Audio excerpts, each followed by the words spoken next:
નમસ્કાર વિદ્યાર્થી મિત્રો, હું રમેશ બાંભણિયા આપ સર્વ વિદ્યાર્થી મિત્રોનું સ્વાગત કરું છું.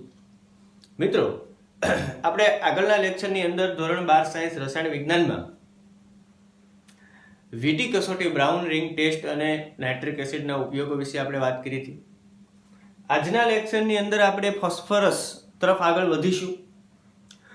તો પહેલા આપણે ફોસ્ફરસના સંયોજન વિશેનો અભ્યાસ કર્યા પહેલા ફોસ્ફરસ શું છે, એના ગુણધર્મો શું, એ કેવી પ્રક્રિયાઓ આપે, એનું બંધારણ શું, એના વિશે પહેલા આપણે વાત કરીશું મિત્રો. તો સૌપ્રથમ આપણે ફોસ્ફરસ વિશે અભ્યાસ કરીએ તો એમાં આપણે પહેલા ફોસ્ફરસ જોઈએ. તો ફોસ્ફરસના ગુણધર્મો વિશે વાત કરીએ આપણે તો સૌપ્રથમ ફોસ્ફરસ 3 પ્રકારના હોય. એમાં સૌપ્રથમ આપણે અભ્યાસ કરીશું સફેદ ફોસ્ફરસ વિશે કે સફેદ ફોસ્ફરસ કયા કયા પ્રકારના ગુણધર્મ ધરાવે. તો એમાં પહેલા આપણે જોઈએ કે સફેદ ફોસ્ફરસ ઝેરી છે. કેવો છે? તો કે ઝેરી. તે મીણ જેવો સફેદ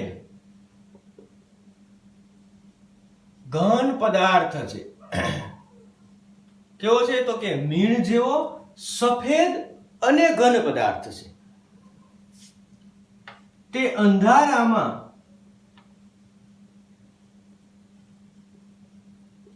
છળકે અથવા તો છમકે છે.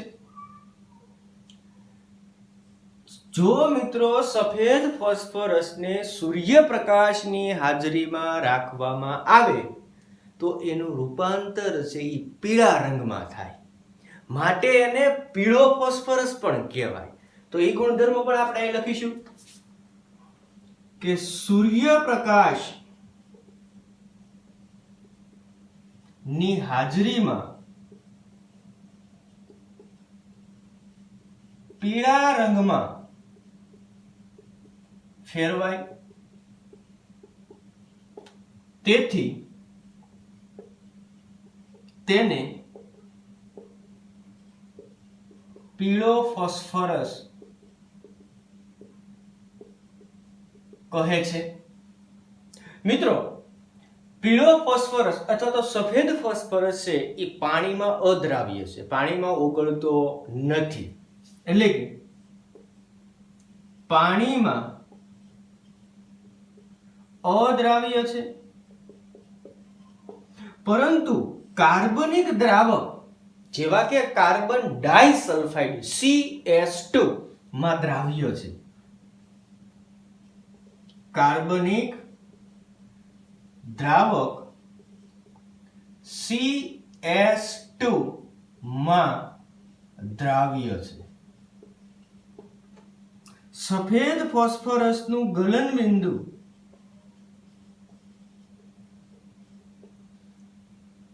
317 કેલ્વિન છે.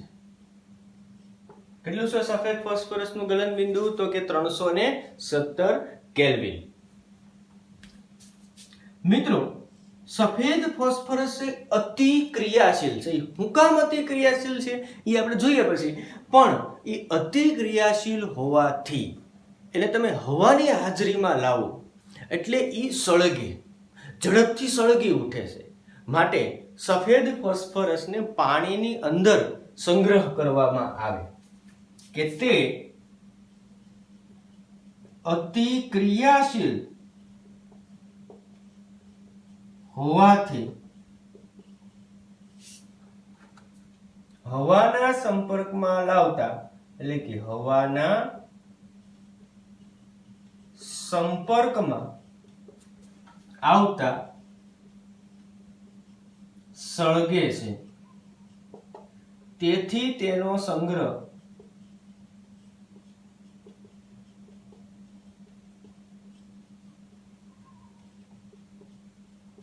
પાણીમાં કરવામાં આવે.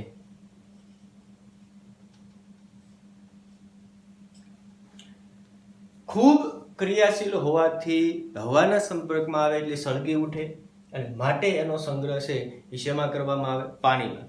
હવે જો હવાના સંપર્કમાં આવે તો એ શું બનાવે? તો કે જો સફેદ ફોસ્ફરસ હવાના સંપર્કમાં આવે, આપણે આગળ અભ્યાસ કરી ગયા મિત્રો કે ફોસ્ફરસને P4, એ P4 બહુપરિમાણીય અણુ છે એટલે P4 તરીકે અસ્તિત્વ ધરાવશે. એટલે જો હવાના સંપર્કમાં આવે એટલે કે હવામાં શું હોય? ઓક્સિજન.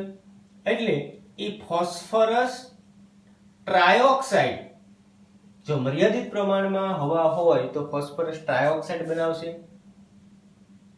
અને જો વધુ પ્રમાણમાં હવા હોય 5O2 એટલે કે તે ફોસ્ફરસ પેન્ટોક્સાઇડ બનાવશે, P4O10.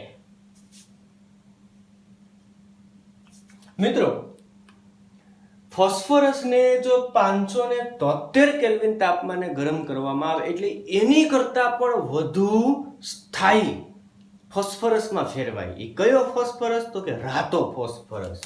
કે જો ફોસ્ફરસને સફેદ ફોસ્ફરસને 573 કેલ્વિન તાપમાને ગરમ કરતા વધુ સ્થાયી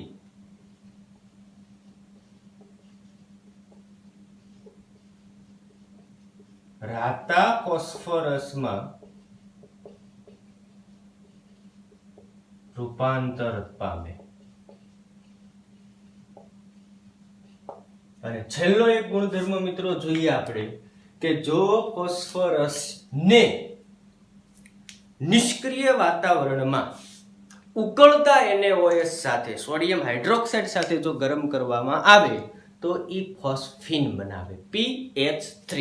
કઈ રીતના? તો કે જોઈએ કે સફેદ ફોસ્ફરસને P4 ને ઉકળતા NaOH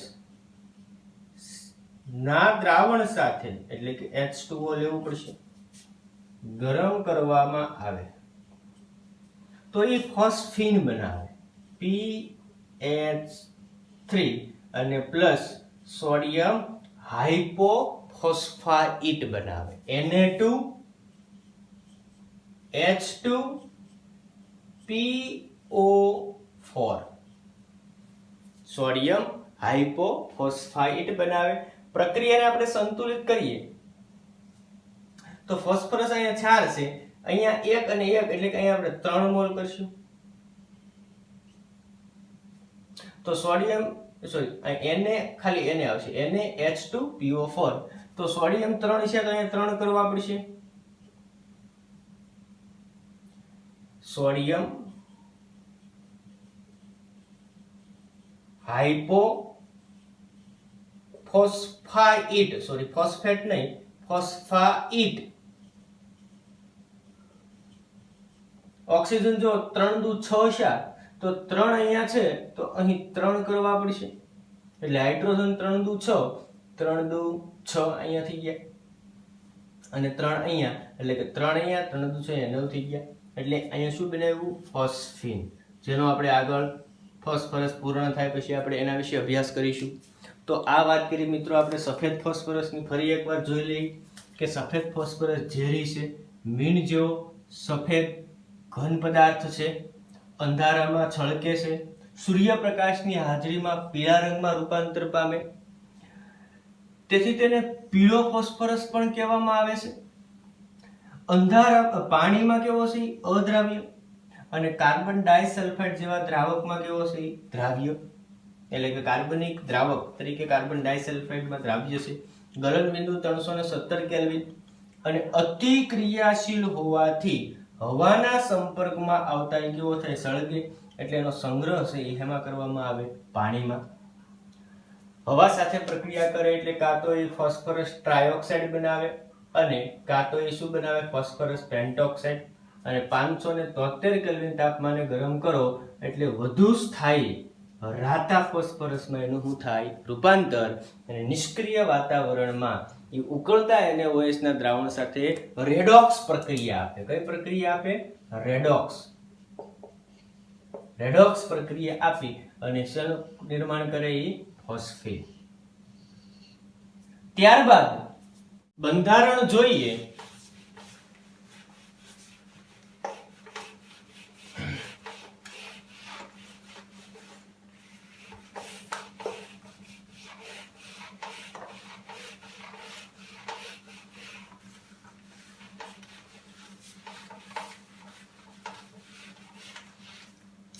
સફેદ ફોસ્ફરસનું બંધારણ કંઈક આવું છે મિત્રો.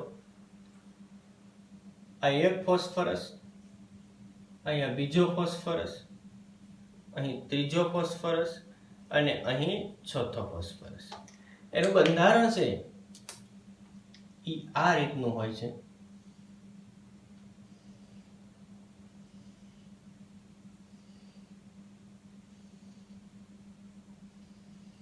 મિત્રો હમણાં આપણે એવું જોયું કે સફેદ ફોસ્ફરસ છે એ વધુ ક્રિયાશીલ છે. એ વધુ ક્રિયાશીલ શું કામ છે? તો કે એનું અસાધારણ બંધારણને લીધે. એવું શું કામ? તો કે અસાધારણ બંધારણના લીધે એ વધુ ક્રિયાશીલ છે. હવે અસાધારણ બંધારણને લીધે વધુ ક્રિયાશીલ શું કામ છે? કારણ કે ફોસ્ફરસનો જે બંધકોણ છે એ 60 ડિગ્રીનો બને. કેટલા ડિગ્રીનો બને? 60 ડિગ્રીનો. હવે 60 ડિગ્રીનો બંધકોણ બને એટલે કે ફોસ્ફરસ છે એ સીધું શીર્ષ મુજબ જોડાયેલું છે નહીં. એટલે આ બંધ છે એ નબળો પડે, અને બંધ નબળો પડે એટલે બંધ ઝડપથી તૂટશે, કારણ કે એની બંધ વિયોજન એન્થાલ્પી ઓછી થશે. હવે બંધ તૂટશે એટલે ફોસ્ફરસ છે એ કેવા થશે? મુક્ત થશે, એટલે ઝડપથી પ્રક્રિયા આપશે, અને ઝડપથી પ્રક્રિયા આપે એને શું કહેવાય? વધુ ક્રિયાશીલ. એટલે આપણે કહી શકીએ કે બંધકોણ 60 ડિગ્રીનો બને, અને જો બંધકોણ 60 ડિગ્રીનો બનતો હોય એટલે કે એનો અર્થ એવો છે કે ફોસ્ફરસ શીર્ષ મુજબ જોડાયેલ નથી. તેથી આપણે કહી શકીએ કે ફોસ્ફરસ બંધ નબળો પડે, અને જો ફોસ્ફરસ બંધ નબળો પડે એટલે કે એની બંધ વિયોજન એન્થાલ્પી કેવી હોય? ઓછી હોય. એટલે કે બંધ ઝડપી તૂટે અને ઝડપથી ફોસ્ફરસ મુક્ત થાય. એટલે કે કેવી પ્રક્રિયા આપશે? તો કે વધુ પ્રક્રિયા કરે, અને વધુ પ્રક્રિયા કરતો હોવાથી એને આપણે કેવો કહીએ? વધુ ક્રિયાશીલ. તો આ વાત થઈ સફેદ ફોસ્ફરસના બંધારણની. ત્યારબાદ ફોસ્ફરસ નંબર 2, રાતો ફોસ્ફરસ, કે જે ફોસ્ફરસ કરતા વધુ સ્થાયી છે. કયા ફોસ્ફરસ કરતા? સફેદ ફોસ્ફરસ કરતા. મિત્રો તમે સીધી રીતે વિચારો કે સફેદ ફોસ્ફરસ ઓછો સ્થાયી છે, રાતો ફોસ્ફરસ વધુ સ્થાયી છે. તો એનો અર્થ એવો છે કે એમાં બંધ વધુ મજબૂત હશે, એટલે કે બંધ વિયોજન એન્થાલ્પી વધુ હશે, ઓછો સક્રિય હશે, એટલે કે હવાના સંપર્કમાં આવતા સળગશે નહીં. તો રાતા ફોસ્ફરસ વિશે આપણે વાત કરીએ.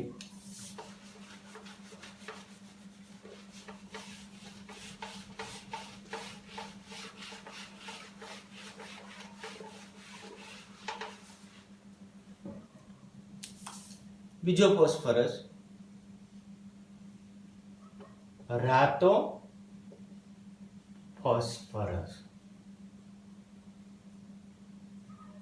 મિત્રો રાતો ફોસ્ફરસ બિનઝેરી છે, બિનઝેરી, અને એનું બંધારણ છે એ બહુલક હોય છે.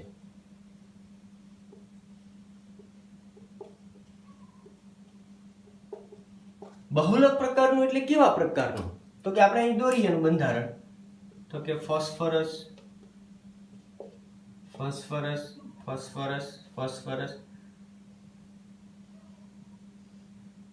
આ એક ફોસ્ફરસનો અણુ છે. એવી જ રીતના અહીંયા બીજો ફોસ્ફરસનો અણુ છે,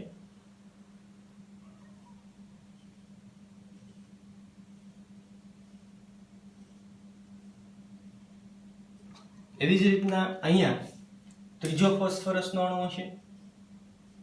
આવી જ રીતના અસંખ્ય ફોસ્ફરસના અણુ જોડાય અને બહુલક બંધારણ ધરાવે છે. તો બહુલક બંધારણ ધરાવે છે. મિત્રો આપણે જોયું કે સફેદ ફોસ્ફરસ છે એ કાર્બન ડાઇસલ્ફાઇડ CH2 માં વધુ દ્રાવ્ય છે.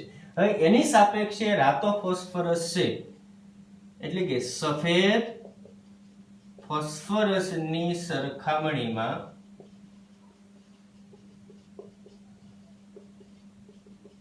રાતો ફોસ્ફરસ CH2 માં ઓછો દ્રાવ્ય છે.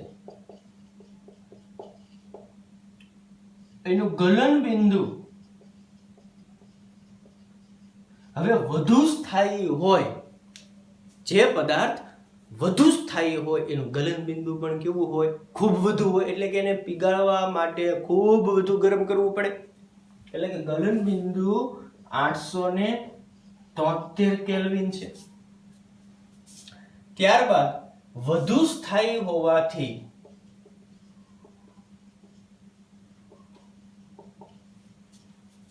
હવાના સંપર્કમાં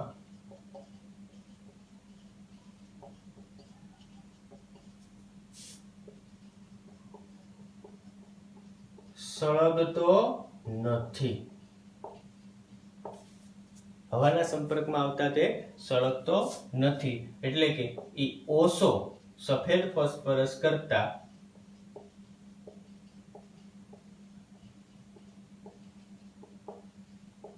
ઓછો ક્રિયાશીલ થયો.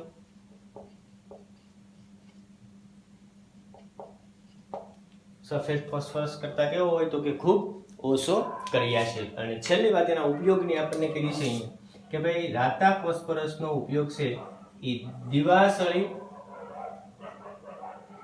ફટાકડા અને સ્મોક બોમ્બ ની બનાવટમાં ઉપયોગી છે. સ્મોક બોમ્બ એટલે કે ધુમાડા વાળા બોમ્બ જે બનાવવા હોય એનો ઉપયોગમાં, ફટાકડાના ઉપયોગમાં અને દિવાસળીની બનાવટમાં રાતા ફોસ્ફરસનો ઉપયોગ થાય છે. એટલે ફરી એકવાર તમે બંનેની સરખામણી કરો, સફેદ ફોસ્ફરસ અને રાતા ફોસ્ફરસની, તો તમને વધુ સરળતાથી ખ્યાલ આવી શકશે. છેલ્લે આપણે એનો તફાવત પણ હું તમને લખાવીશ. તો આ વાત કરી આપણે રાતા ફોસ્ફરસની. ત્યારબાદ કાળો ફોસ્ફરસ જોઈએ આપણે. ત્રીજો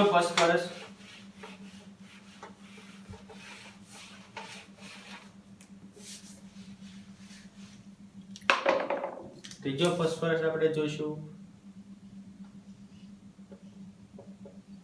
કાળો ફોસ્ફરસ. મિત્રો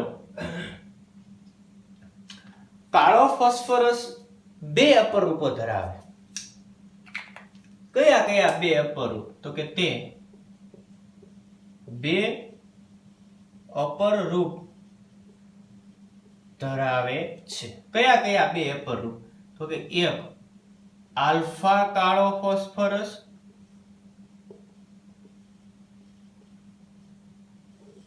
અને બીજું બીટા કાળો ફોસ્ફરસ. આ બે અપરૂપ ધરાવે. કોણ? તો કે કાળો ફોસ્ફરસ. હવે તમારે આલ્ફા કાળો ફોસ્ફરસ મેળવવો હોય તો રાતા ફોસ્ફરસને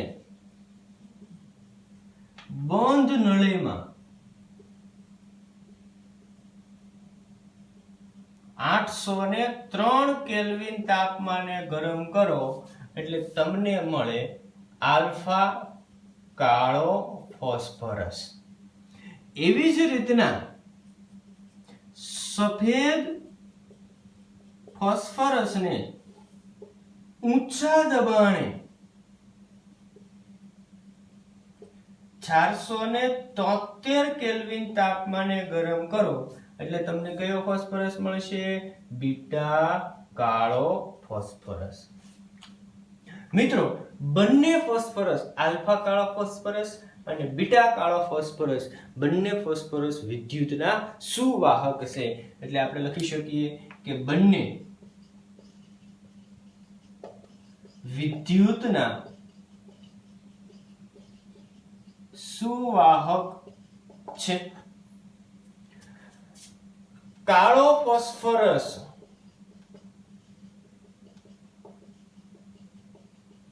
સ્તરીય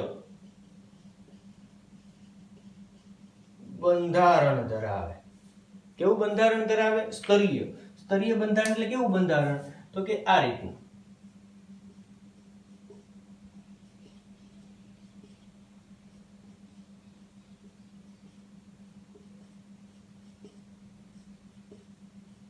આ રીતનું સ્તરીય બંધારણ છે એ કાળો ફોસ્ફરસ ધરાવે.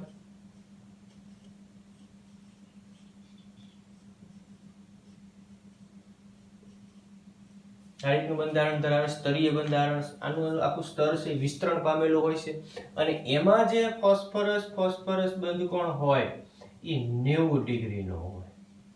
કેટલા ડિગ્રીનો હોય? 90 ડિગ્રીનો. મિત્રો ઘનતાની વાત કરીએ આપણે તો કાળો ફોસ્ફરસ ની ઘનતા સૌથી વધુ હોય, પછી રાતા ફોસ્ફરસની ઘનતા એનથી ઓછી હોય અને સૌથી ઓછી સફેદ ફોસ્ફરસની ઘનતા હોય. આનો આ ક્રમ છે એ ગલનબિંદુનો પણ થશે કે સૌથી વધુ ગલનબિંદુ છે કાળા ફોસ્ફરસનું હોય, એનથી ઓછું રાતા ફોસ્ફરસનું હોય, એનથી ઓછું સફેદ ફોસ્ફરસ છે એ ગલનબિંદુ ધરાવે છે. તો એટલી વાત કરીએ આપણે કાળા ફોસ્ફરસની કે ભાઈ બે અપરૂપ ધરાવે. કયા કયા? આલ્ફા કાળો ફોસ્ફરસ અને બીટા કાળો ફોસ્ફરસ. કે રાતા ફોસ્ફરસને બંધ નળીમાં 803 કેલ્વિન તાપમાને ગરમ કરો એટલે તમને કાળો ફોસ્ફરસ મળે અને સફેદ ફોસ્ફરસને 473 કેલ્વિન તાપમાને ગરમ કરો એટલે બીટા કાળો ફોસ્ફરસ મળે. બંને કેવા છે? તો કે વિદ્યુતના સુવાહક. કેવું બંધારણ ધરાવે? તો કે સ્તરીય બંધારણ ધરાવે. ઘનતા પણ આપણે જોઈ કે સૌથી વધુ કાળા ફોસ્ફરસની ઘનતા હોય, એનથી ઓછી રાતા ફોસ્ફરસની અને એનથી ઓછી સફેદ ફોસ્ફરસની. એવી જ રીતના ગલનબિંદુ સૌથી વધુ કાળા ફોસ્ફરસનું, તેનાથી ઓછું રાતા ફોસ્ફરસનું અને એનાથી ઓછું સફેદ ફોસ્ફરસનું ગલનબિંદુ હોય છે. ત્યારબાદ આપણે આનું એક તફાવત છે એ એકવાર ફટાફટ જોઈ લઈએ. મિત્રો આપણે સફેદ, લાલ અને કાળા ફોસ્ફરસ વચ્ચેની સરખામણી છે તો તમે વ્યવસ્થિત સારી રીતે વાંચી શકો અને તમારી નોટબુકની અંદર તમારે આ સરસ અક્ષરે લખી નાખવાનું રહેશે. તો આજનો લેક્ચર છે એ આપણે ફોસ્ફરસ પૂરતો રાખીએ. આવતીકાલના લેક્ચરની અંદર આપણે ફોસ્ફરસના સંયોજન ફોસ્ફિનથી શરૂઆત કરશું. નમસ્તે.